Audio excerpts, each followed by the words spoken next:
Mtu wangu jana kwanga wa uradi joba. Nadhani nimetoka shughuli nimeangukia kwanza matunda mbuegze. Leo umetoka na hizi? Ai, si hizi peke. Nakwambia nina vifaa.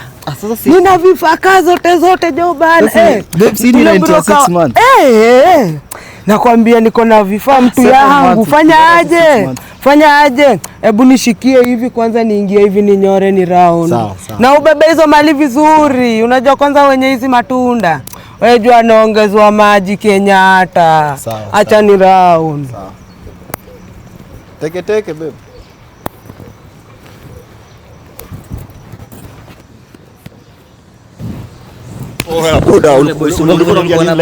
Ulikuwa na bongaje?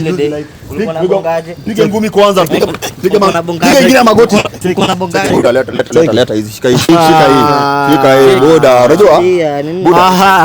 Bro. Mimi naweza kuadvise tu urudishe hizo simu bro. Usilete beef kwa hizo simu. Yaani ubo imemshika hivi na baada ananitishia. Bro, kwani ni nani? Umesahau nilitoka soko. So alafu sasa kutoka soko kwako mimi nanisaidiaje? Rudisheni hizi simu. Mimi nanisaidiaje kutoka soko? Najua wasaidii basi rudisheni hizi simu. Bado unajua uko na bahati yani umekupata na hizi simu hata fare hatuwezi kupiga. Sawa? Uko na bahati sana. Uko na bahati. Kwanza ni uradi wallahi. Sasa bro, hizi unaona pale kwa kama? Tunapelekea kama hizi, sawa? Mabuda kwani rada? Wewe kwani unakuangaje mnyonge wewe? Rada, teki, rada zanyu ni gani? Oya, kuja hapa, unaingia wapi?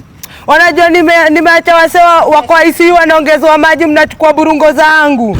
Walai nyinyi, gai, nezo wapea fea kwenda Sayuni. Hebu leta mali zangu, naona kwanga mnyonge aje.